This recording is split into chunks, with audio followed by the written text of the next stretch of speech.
ध्यान देंगे बच्चों, ये जो आपके सामने जो डिवाइस दिखाई दे रही है इसी को हम ट्रेवलिंग माइक्रोस्कोप बोलते हैं। ठीक है, और ये इसका आईपीस है। यहाँ पर आपको अपनी आँख रखनी है और ये इसका ऑब्जेक्टिव है, जैसा कि आप देख सकते हैं। और ये mister Jitendra Kumar lab assistant है यहाँ के सरला इंटरनेशनल एकेडमी के। अब इसको हम ट्रेवलिंग माइक्रोस्कोप इसलिए बोलते हैं क्योंकि ये एक्स एक्सिस के अलॉन्ग, ये वाई एक्सिस के अलॉन्ग, ये ध्यान दीजिएगा, ये एक्स एक्सिस, ये वाई एक्सिस और ये वर्टिकल जेड एक्सिस, ये इन तीनों एक्सिस के अलॉन्ग ये ट्रेवल कर सकता है। तो इस ट्रेवल करने की वजह से ही हम इसको ट्रेवलिंग माइक्रोस्कोप बोलते हैं। अदरवाइज ज़्यादातर माइक्रोस्कोप आपके फिक्स होते हैं, ठीक है, लेकिन फिजिक्स में हमें ट्रेवलिंग माइक्रोस्कोप की ही ज़रूरत पड़ती है। और इस ट्रेवलिंग माइक्रोस्कोप का यूज हम किसी ग्लास स्लैब, जैसा कि आपको ये दिखाई दे रहा होगा, ये ग्लास स्लैब है, इस ग्लास स्लैब का रिफ्रैक्टिव इंडेक्स हमें निकालना है इस मटेरियल का, ठीक। और एक और भी इसका हम लोग यूज करते हैं सरफेस टेंशन, किसी लिक्विड का सरफेस टेंशन फाइंड करने के लिए भी हमें ट्रेवलिंग माइक्रोस्कोप की हेल्प की जरूरत पड़ती है, ठीक है। लेकिन जो सरफेस टेंशन का जो एक्सपेरिमेंट है वो 11th में है और ये फिलहाल मैं 12th के लिए करा रहा हूँ, तो इस वजह से मैं एक ग्लास स्लैब का मैं रिफ्रैक्टिव इंडेक्स अभी आपको निकाल के दिखाऊंगा कि कैसे निकाला जाता है। सही से आप लोग देखिएगा। सबसे पहले हम बता देते हैं कि कैसे कैसे ट्रेवल करता है। ध्यान दीजिए जरा, ये देखिए एक्स एक्सिस के लॉन्ग इस तरह से ही ट्रेवल करेगा। ये इसका पॉइंटर है जो फिक्स करने के लिए है। इसको आप ढीला करके एक्स या वाई एक्सिस के लॉन्ग ऐसे आप घुमा सकते हैं। ये एक्स एक्सिस हो गया, ठीक। और इस एक्स एक्सिस के साथ यहाँ पर अगर आप ध्यान देंगे तो ये एक्स एक्सिस के लिए ये आपका क्या है, ये एक वर्नियर स्केल बना हुआ है। इसके अंदर टोटल 50 डिवीजन है। मेरे पास एक बारीक पेन होना चाहिए। ये अगर आप ध्यान से देखें तो इसके अंदर टोटल ये 50 डिवीजन्स हैं। ये बहुत बारीक बारीक लाइनें हैं, आपको देखना पड़ेगा इसको ध्यान से। और ये इसका नीचे जो दिखाई दे रहा है ये मेन स्केल है। तो जब ये ट्रेवल करेगा तो इसे फाइन करने के लिए ये एक जगह दे रखी है। अगर आपको किसी जगह को बिल्कुल बहुत ज़्यादा फाइन करना है तो आप इस तरह से इसको घुमा के इसे फाइन कर सकते हैं। देखेंगे अगर मैं इसको घुमाऊंगा तो वो वर्नियर अपनी जगह पे धीरे धीरे करके फाइन हो रहा होगा। ध्यान से देखें, हल्का हल्का देखिए चल रहा होगा ये, ठीक है ना। तो इस तरह से चल रहा है, देखिए, ठीक। अच्छा, इसी तरह से ये जो वाई एक्सिस है इसका, ये इसके अलॉन्ग भी ट्रेवल कर सकता है। जैसा कि मैं आपको दिखाऊं तो ये इस तरह से देखिए, ये इस तरह से वाई एक्सिस के अलॉन्ग ये ऐसे देखें, वाई एक्सिस के अलॉन्ग भी ट्रेवल कर रहा है ना ये। और ये इसके कॉरस्पॉन्डेंस, ये आपका इसका भी वर्नियर है, ये रहा वर्नियर स्केल और ये है इसका मेन स्केल, राइट। तो ये आपका जेड एक्सिस है। इस जेड एक्सिस के अलॉन्ग भी ये ट्रेवल कर सकता है। जरा ये करके दिखाइए, हाँ देखिए इस तरह से ये कर सकता है। और इसको फाइन करने के लिए भी ये हमारे पास है। अगर आप किसी भी जगह से, मान लीजिए जहाँ पर भी आपको रीडिंग आपको लग रही है, एक जगह जरा इसको फिक्स करिए, पहले यहाँ से फिक्स कर दीजिए इसे। और अब अगर आपको इसको फाइन करने की ज़रूरत है तो ये ध्यान दें कि यहाँ पर इसका ये वर्नियर स्केल है जो लगा हुआ है, ये वर्नियर स्केल है और ये इसका मेन स्केल है, ठीक है। अभी ये लाइट की वजह से शायद आपको ठीक तरीके से दिख नहीं रहा है ये आप देखेंगे ज़रा, ठीक है ना। तो ये हो गया इसका मेन स्केल, देखें ज़रा 0 1 2 3 4 ये बना हुआ है इस पर। और ये इसका वर्नियर स्केल है, ये इस पर भी 50 डिवीजन्स हैं, ठीक है। और ये इस तरह से अगर आपको किसी भी जगह पर फाइन करना है इसे, तो फाइन करने के लिए ये वाला पॉइंट है आपके पास, इसको आप जब घुमाएंगे तो ये वर्नियर अपनी जगह पे यहाँ से ये क्या हो जाएगा, ये फाइन हो जाएगा। जैसे अभी आपका एक्स एक्सिस का लॉन्ग आप देख ही रहे थे, ऐसे ये भी है, ठीक है। तो अब हम इसके ऊपर एक्सपेरिमेंट करने जा रहे हैं। तो इसकी डिटेल्स हो गई हैं, ठीक है। और अब मैं बताऊंगा आपको कि इसका हम रिफ्रैक्टिव इंडेक्स इसका कैसे निकाल सकते हैं, ठीक है।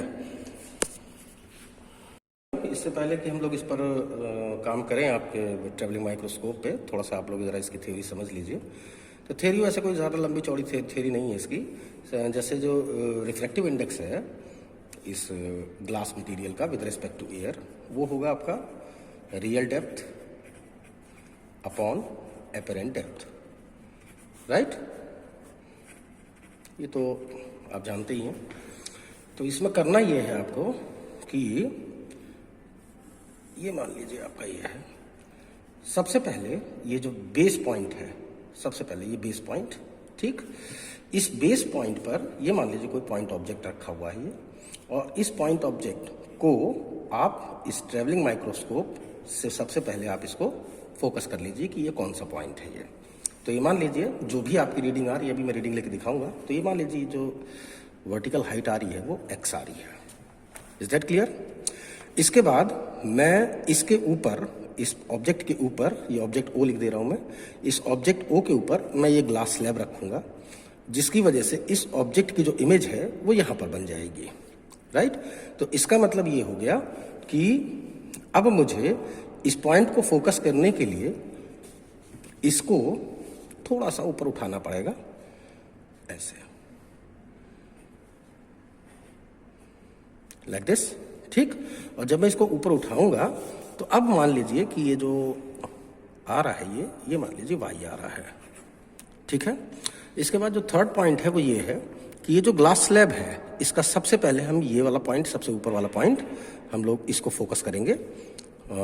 इसको फोकस करने के लिए हम लोकोपोडियम पाउडर वगैरह या जो भी हमारे पास पाउडर अवेलेबल होगा, हम यहाँ पर कोई लोकोपोडियम पाउडर वगैरह रख के हम इस पॉइंट को फोकस करेंगे। और जब ये पॉइंट फोकस हो जाएगा तो हमको भी ये हाइट पता लग जाएगी कितनी है, वो z है वो, ठीक है। अब इस पूरे x में से अगर आप z को सब्ट्रैक्ट कर दो इसको, तो आपको एक्चुअली इसकी रियल डेप्थ पता लग जाएगी। क्या हो जाएगी ये? Real depth, right. और अगर इस पूरे y में से अगर मैं ये z को सब्ट्रैक्ट कर दूंगा तो मुझे ये वाली हाइट पता लग जाएगी, जिसको हम बोलते हैं क्या? एपरेंट डेप्थ, यानी y माइनस z, ये हो जाएगा आपका एपरेंट डेप्थ, राइट। और फिर इसका फॉर्मूले के अंदर आप वैल्यू पुट करके इसका रिफ्लेक्टिव इंडेक्स निकाल लीजिएगा। आपको पता ही है वैसे कांच का रिफ्लेक्टिव इंडेक्स 1.5 के आसपास होता है, 1.5 ही होता है मतलब। तो हम देखते हैं अभी कि 1.5 आ रहा है या नहीं आ रहा है। तो अभी हम इस पर ट्रैवलिंग पे काम करके अभी आपको दिखाते हैं।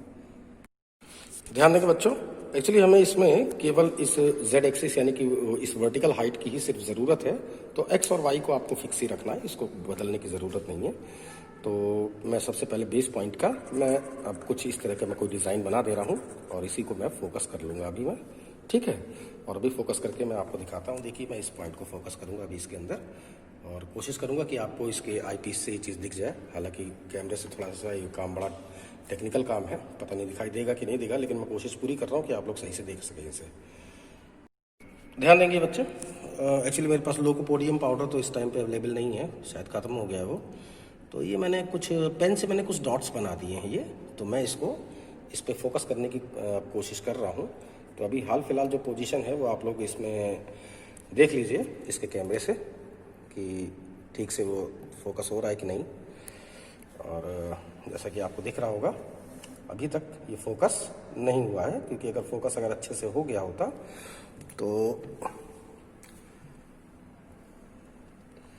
तो आपको वो जो डॉट्स हैं वो सही से दिखाई देने शुरू हो जाते वो, ठीक है। तो अभी हम इसको बिल्कुल क्लियर कर देते। देखिए अब आप ध्यान से देखिए, अभी तक ये सही से फोकस नहीं हुआ है, बस हल्का हल्का सा आपको ब्लू कलर दिखाई दे रहा है। तो मैं अभी इसको दोबारा से थोड़ा सा इसके वैल्यूज़ को थोड़ा सा बदल के अभी इसको फोकस करके दिखाता हूँ आपको। मैंने इसको कोशिश करी है इसको थोड़ा करने की। अब आप जरा एक बार अपने आप भी चेक कर लीजिए कि ये ठीक तरीके से ये फोकस कर रहा है या नहीं कर रहा है। ये एक्चुअली कैमरे को फोकस करना एक बड़ा टेक्निकल काम हो जाता है। मैं कोशिश कर रहा हूँ कि आपको ये देखिए ज़रा ध्यान से, एक्चुअली मेरा ये देखिए अब ये ठीक से फोकस हो चुका है। वो जो ब्लू कलर की जो मैंने लाइंस या डॉट्स बनाए थे उसको ये काफ़ी हद तक उसने फोकस कर दिया है, लेकिन अभी भी काम ख़त्म नहीं हुआ है। ये जो इसमें जो वर्नियर स्केल है इसको थोड़ा सा मूव करके हम यहाँ से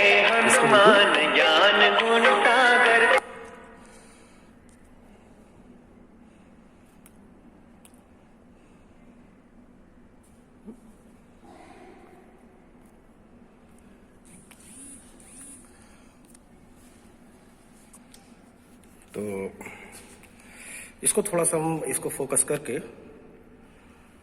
यहाँ से इसे फाइंड करके और हम इसे कोशिश करते हैं कि ये सही तरीके से ये हो जाइए। तो मैं इसको थोड़ा सा घुमा के मैं इसको सही करने जा रहा हूँ कि एग्जैक्ट ये फोकस हो जाए। तो मैं उसके बाद में आपको फाइनल रीडिंग अभी दिखाता हूँ। ठीक है, तो मेरे ख्याल से फोकस हो चुका है ये। अब एक बार और आप लोग भी चेक कर लीजिए। ये ध्यान से देखेंगे मेरा जो कैमरा, अरे वाह क्या ज़बरदस्त फोकस हुआ है, देख रहे हैं ना, बिल्कुल सही ना। बस ये एकदम एग्जैक्ट पोजीशन है जहाँ पर आपको रीडिंग अपनी ले लेनी है, राइट।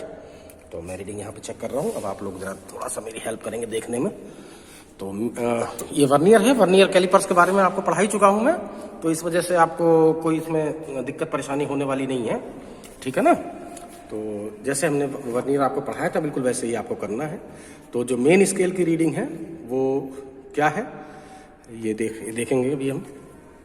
वर्नियर कैलिपर्स को यूज़ करने के लिए सबसे पहले आपको इसका लीस्ट काउंट फाइंड करना पड़ेगा। तो लीस्ट काउंट होगा length of one division of main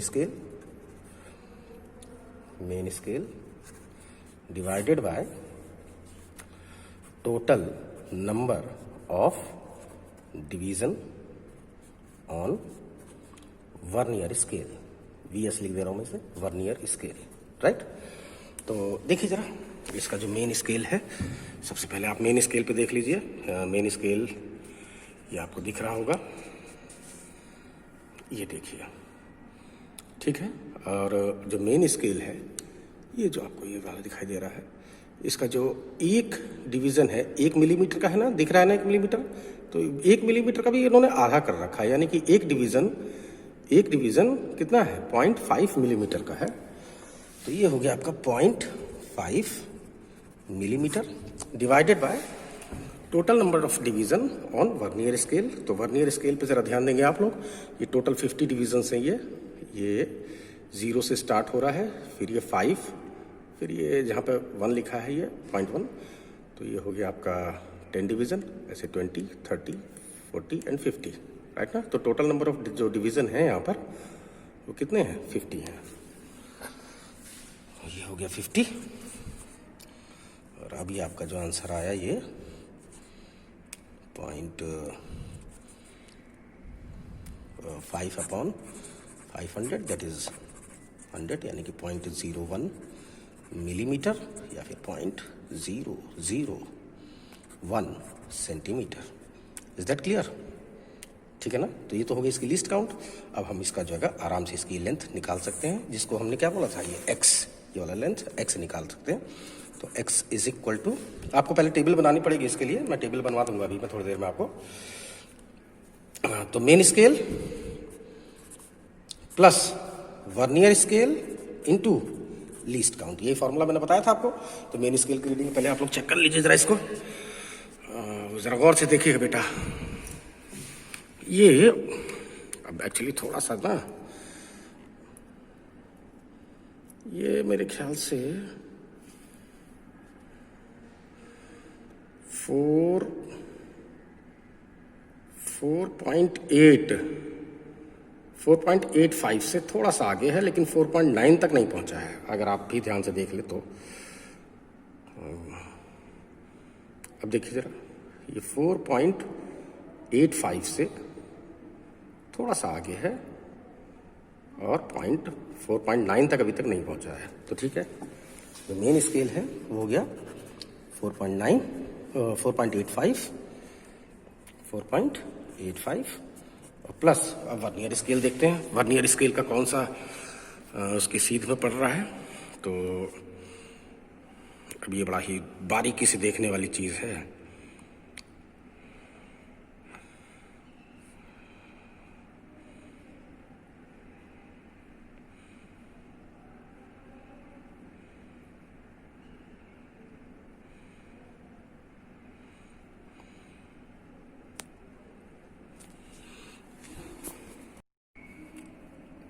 ध्यान देंगे जरा, जो वर्नियर स्केल है ये आपका वर्नियर स्केल है।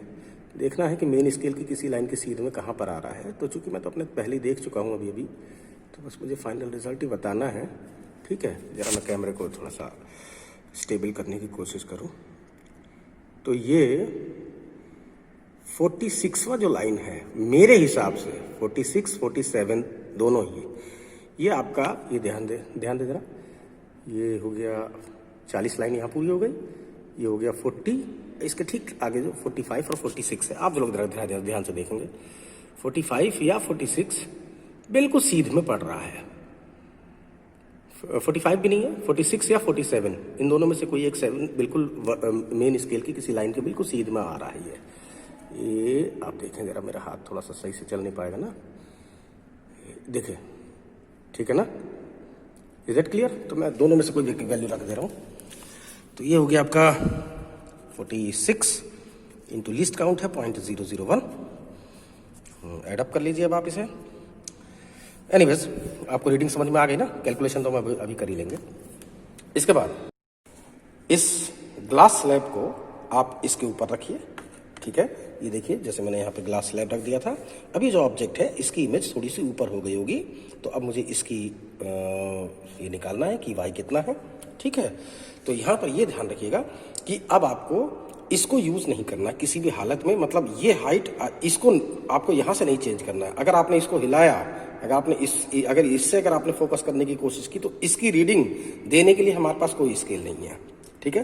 तो आपके लिए बेहतर यही है कि आप डायरेक्ट z एक्सिस को, जहां से आप लोग इसको फोकस करते हो, ये z, ये वर्टिकल हाइट को चेंज करने के लिए है, आपको सिर्फ यहीं से चेंज करना, इसको तो बिल्कुल छेड़ना मत। अब पूरे एक्सपेरिमेंट में ये नहीं छेड़ा जाएगा, ये जहां है ये बिल्कुल फिक्स हो चुका है ये भाषा में, ठीक है। केवल पहली रीडिंग में आपको इसकी जरूरत पड़ती है, थोड़ा बहुत आप इसको यहाँ से फाइन कर सकते हो, लेकिन इसके बाद नहीं, इसके बाद जो भी काम करना है आपको यहाँ से करना है, ठीक है। तो मैं इसको थोड़ा सा, ऑब्वियस सी बात है, अब ये थोड़ा सा इमेज इसकी थोड़ी ऊपर उठ चुकी होगी, तो मुझे इसको हल्का सा इसको ऊपर उठाना पड़ेगा इसको।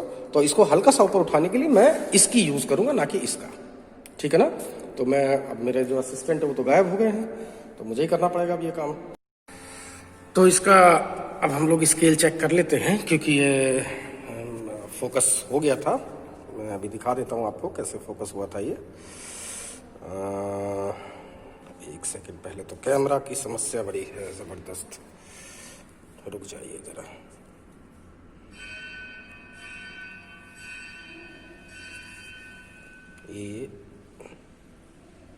ये मैंने फाइन करके, देखिए ज़रा, ठीक है, ये मैंने फाइन करके ये इसका फोकस ले लिया है, और अब हम इसकी रीडिंग चेक कर लेते हैं, ठीक है। और ये रीडिंग है इसकी मेन स्केल का रीडिंग पहले हम लोग देखेंगे। तो मेन स्केल की रीडिंग यहाँ मैं ज़रा पेन से दिखाने की कोशिश करूँगा आपको। तो जो इसका जो ज़ीरो है, एक सेकेंड, ये जो इसका वर्नियर का जो ज़ीरो है वो मेन स्केल के कहाँ पर है, ये ज़रा देखें, ये 5.1, ये 5.2, ये 5.3, ये 5.4 और ये 5.5। ये 5.5 से थोड़ा नीचे है, लेकिन 1 मिलीमीटर आधे, मतलब 1 मिलीमीटर का आधा हिस्सा इन लोगों ने कर रखा है। तो ये हो गया आपका 5.4 और ये हो गया 5.45। तो 4.45 से थोड़ा सा ज़्यादा है। तो मेन स्केल हो गया 5.45, ठीक। अच्छा, अब आ जाइए ज़रा हम इसके वर्नियर भी चेक कर लें। तो वर्नियर का जो है ये 40 के बाद 41, देखिए ये, इसको ज़रा ध्यान से देखेंगे, ये 40 हो गया ना, ये जहाँ पे 0.4 लिखा हुआ है ये एक्चुअली 40th डिवीज़न है, ये 40वां डिवीज़न है ये। इसके आगे है ये जो अगला डिवीज़न है ये 41 या 42, राइट ना। तो 41 या 42 जो है वो मेन स्केल की लाइन के बिल्कुल ठीक जस्ट सीध में है, ठीक। तो जो इसका जो वर्नियर स्केल की जो रीडिंग है वो है आपकी 41, राइट। तो अब हम लोग ये वाई फाइंड कर रहे हैं। एक्चुअली ये जो इमेज है ये कितने हाइट पर है ये, तो सावधानी से आप लोगों को करना है। मेन स्केल की रीडिंग, मेन स्केल की ये ध्यान देंगे, पता नहीं हो सकता मेरा उंगली आ गया हो सामने। तो ये देखें अब आप, ये वाली हाइट निकाल रहे हैं अब हम लोग, जो ये इमेज बनी थी। तो ये है आपका 5.45, ठीक। और प्लस जो वर्नियर स्केल की रीडिंग आती थी हमारी आपके पास 41 या 42 है, दोनों ही ठीक है। तो मैं 41 लिख दे रहा हूँ, इंटू लीस्ट पॉइंट 0.001। अभी इसको भी हम कैलकुलेट करेंगे, वाई की क्या डिस्टेंस आ रहा है। अब फाइनली अब मैं ये जो ग्लास स्लैब है इसके सबसे ऊपर वाले पॉइंट को मुझे फोकस करना है, ताकि मुझे ये पता लग जाए कि ये जेड लेंथ कितनी है। और कंडीशन वही है कि आपको इसको बिल्कुल भी छेड़ना नहीं है। अब इसके लिए आपको मुझे इसके ऊपर कोई आपको क्या रखना है, कोई लोकोपोडियम पाउडर रखना है। तो चूंकि मेरे पास कोई लोकोपोडियम पाउडर फिलहाल मौजूद नहीं है, तो जो भी मेरे पास पाउडर मौजूद है वो मैं आपके लिए सामने रख दे रहा हूँ, ठीक है। और इस तरह से मैंने रख दिया है और अब हम इसी को फोकस करेंगे। ध्यान दीजिएगा इसका कलर थोड़ा सा अलग है, तो आपको पता लग जाएगा कि ये किस चीज़ को फोकस कर रहे हैं अब हम, ठीक है। तो जस्ट वेट। तो ध्यान देंगे बच्चों, इसको मैंने अभी भी फोकस कर दिया है, इस ये वाले ऊपर वाले पॉइंट को। ये लोकोपोडियम पाउडर नहीं था तो इसलिए मैंने कुछ डस्ट पार्टिकल यहाँ पर रख दिए थे। तो ध्यान दीजिए, ये देखिए ज़रा अच्छे से फोकस हो चुका है ये, ठीक है ना। ये डस्ट पार्टिकल्स आपको दिख रहे होंगे, देखिए ज़रा ध्यान से, ठीक। तो अच्छी तरह से फोकस हो चुका है। और अब आप इसकी इस वाली को भी, इस हाइट की, मतलब ये जो भी हाइट आ रही है, ये वाली यहाँ से लेके यहाँ तक की जो भी हाइट आ रही है, ये यहाँ से यहाँ तक, ठीक है, इसको भी हम यहाँ पर मेजर कर लेते हैं। तो इसका जो मेन स्केल है, मेन स्केल की रीडिंग पे ज़रा ध्यान देंगे आप लोग। जो वर्नियर का जो 0 है वो 6.5 हो गया, ये 6.5, फिर उसके बाद 6.6, फिर उसके बाद 6.7 आई थिंक ना, 7, हाँ। तो 6.75 से थोड़ा सा आगे जरा सा जा रहा है, देखते हैं ये। तो जो इसका जो मेन स्केल होगा, चलो साथ साथ में मेन स्केल याद रखिएगा, वर्टिकल भी देख, ये भी वर्नियर स्केल भी देख लीजिए, 6.75। और अब जो ये देखेंगे अब हम, वैसे आप लोग घबराने की ज़रूरत नहीं है, इतना भी ध्यान से इसको देखने में कोई बहुत ज़्यादा परेशानी नहीं होती है, क्योंकि जो है इसके साथ एक मैग्नीफाइंग लेंस दिया रहता है। अब ये हमारा बच्चे जो है तोड़ ताड़ दिए हैं उसे, इसलिए इतना थोड़ा आप लोगों को दिक्कत हो रही है। तो 1 2 3, ये अगर आप ध्यान से देखें तो अब देखिए थोड़ा सा मैंने फोकस कर दिया है। ये 20 के बाद 21 नहीं है, 21 नहीं है, 22 नहीं है, 23 या 24 है, 23 या 24, ये ध्यान दे दीजिए जरा। ये 20 के बाद ये 21, 22, 23, 24, 25, 24वां लाइन जो है वो बिल्कुल ठीक सीध में पड़ रहा है, अगर आप ध्यान से देखो रहा, ठीक है। तो जो लीस्ट काउंट है इसकी, जो इसका वर्नियर स्केल की जो रीडिंग है वो यही हो जाएगी। तो मैं अब ये फिलहाल ये Z निकाल रहा हूँ, यहाँ से लेके यहाँ तक की हाइट है, ये जो आपको दिख रहा है, यहाँ से यहाँ तक की हाइट। तो Z इज इक्वल टू हो जाएगा, मेन स्केल कितना है, मेन स्केल 6.75 था, वर्नियर स्केल की रीडिंग थी 24 multiplied by least count. Calculation अभी हम कर ही लेंगे। अब यहाँ ध्यान दें, जो भी आपने ये एक्सपेरिमेंट X, Y और Z की वैल्यू निकाली है, ठीक है, ऐसी ऐसी आपको 3 या रीडिंग कम से कम लेनी पड़ती है। कितनी रीडिंग? मिनिमम 3 रीडिंग आपको लेनी पड़ती है। तो मैं 3 रीडिंग लेके मैं अभी ये वैल्यूज आपको टेबल वगैरह बना के दिखा दूंगा। अब ये एक रीडिंग आप लोगों को मैंने दिखा दी कैसे ली गई है, और ऐसे हम लोग कैलकुलेशन कर लेंगे और फिर अभी मैं आपको आगे इसका प्रोसीजर बता दूंगा। 2 मिनट 3 मिनट की वीडियो और रह रही है आपकी। ध्यान देंगे बच्चों, अभी मैंने आप लोगों को इस ट्रेवलिंग माइक्रोस्कोप पे आपको ये एक्सपेरिमेंट करवाया है, और हमारे पास एक्चुअली 2-3 ट्रेवलिंग माइक्रोस्कोप्स हैं। तो मैं ज़रा इसमें बताना चाहता था कि इसके अंदर एक्चुअली क्रॉस वायर नहीं है। इसके अंदर अगर आप ध्यान से अगर आप देखो इसमें, तो इसके अंदर क्रॉस वायर मिसिंग है, ठीक है ना। तो इसलिए मैं 1 मिनट पहले एक बार फोकस करके दिखा दूँ आपको। वैसे तो आप लोगों ने फोकस करे पे पहले भी देख ही लिया है, लेकिन फिर भी आप ध्यान से देखें कि इसके अंदर किसी भी तरह का क्रॉस वायर मौजूद नहीं है। लेकिन यहाँ पर इस वाले ट्रेवलिंग माइक्रोस्कोप में अगर आप देखें तो इसमें क्रॉस वायर है। देखें जरा ध्यान से, ये देखिए क्रॉस वायर है ना, ये देखिए क्रॉस का निशान बना हुआ, प्लस का निशान बना हुआ दिख रहा है ना, ये ठीक है। तो ये जो क्रॉस वायर का जो जहाँ पर एक क्रॉस होता है, जहाँ पर इंटरसेक्शन पॉइंट है, हम सभी चीज़ों को उसी पॉइंट से ही फोकस करते हैं, ठीक है ना। और वैसे इस एक्सपेरिमेंट में इसकी वजह से कोई बहुत ज़्यादा खास फर्क नहीं पड़ता है, लेकिन फिर भी जो आईपीस है वो क्रॉस्ड वायर होना ही ज़्यादा बेहतर होता है, ठीक है ना। तो चलिए कोई बात नहीं, अब तो जो एक्सपेरिमेंट हो ही गया है, मैंने सारी रीडिंग्स भी ले ली हैं तीनों की तीनों, बस केवल आपको कैलकुलेशन मुझे करके दिखानी है। अभी तो कैलकुलेशन मैं भी आपको दिखा देता हूँ। तो मैंने तीनों रीडिंग ले ली है। तो इससे पहले कि वो कैलकुलेशन हम लोग करें, मैं ये बता दूं आप लोगों को कॉपी बनानी कैसे। सबसे पहला जो कॉपी में है, इधर की तरफ आपको डेट डालना है कि डेट क्या है। जिस भी डेट को आपने एक्सपेरिमेंट किया वो डेट डालिए, और एक्सपेरिमेंट नंबर क्या है आपका 1 2 3 4 जो भी है वो आप यहाँ पे डालिए, ठीक। और उसके बाद जो सबसे पहला पॉइंट होता है वो होता है ऑब्जेक्टिव। तो ऑब्जेक्टिव, या जिसको आप लोग सिंपली एम भी बोल देते हो, आपका उद्देश्य क्या है। इस में आपको लिखना है कि क्या लिखोगे, एक्सपेरिमेंट आपको क्या करना है, यानी to find the refractive index of a glass slab with the help of a travelling microscope. तो ये आपका एम हो जाएगा। दूसरे नंबर पे होगा आपका एपरेटस यूज्ड। क्या लिखना है आपको, एपरेटस यूज्ड, राइट। तो जो एपरेटस यूज्ड है उसमें तो ज़्यादा कुछ है नहीं करने के लिए। आपने लोगों ने क्या यूज़ किया है, मेरे ख्याल से एक ट्रैवलिंग माइक्रोस्कोप है ही, राइट। एक है आपका ग्लास स्लैब, और एक लोकोपोडियम पाउडर था। हालांकि लोकोपोडियम पाउडर हमारे पास था नहीं, तो हमने सॉरी लाइकोपोडियम पाउडर जिसको बोलते हैं, तो लाइकोपोडियम पाउडर था नहीं हमारे पास, तो हमने एक नॉर्मल डस्ट पार्टिकल यूज़ कर लिए थे, ठीक है। तो वैसे ज़्यादा चिंता करने की ज़रूरत नहीं है, जो लाइकोपोडियम पाउडर होता है वो भी डस्ट पार्टिकल्स ही होते हैं। नंबर 3 पे आता है फॉर्मूला यूज्ड। तो फॉर्मूला क्या आपने यूज़ किया है, तो वो है आपका सिर्फ फॉर्मूला, जो refractive index of glass slab with respect to air is equal to होगा real depth upon apparent depth, right ना। तो real depth upon apparent depth से आपको निकालना है, इसके अंदर और ज्यादा कुछ नहीं लिखना है। इसके बाद नंबर 4 पे आपको लिखना थ्योरीज की। लेकिन जो थ्योरी है वो इस थ्योरी को आपको कभी भी अपनी प्रैक्टिकल की कॉपी पे नहीं लिखना है। कान खोल के सुन लो सब लोग, ठीक। इसके बाद नंबर 5 पे आएगा आपका प्रोसीजर, यानी कि आपने प्रैक्टिकल को कैसे प्रोसीड किया है आपने। तो ये जो प्रोसीजर है इसे भी आपको कभी भी नहीं लिखना है अपनी प्रैक्टिकल की कॉपी पे, राइट ना।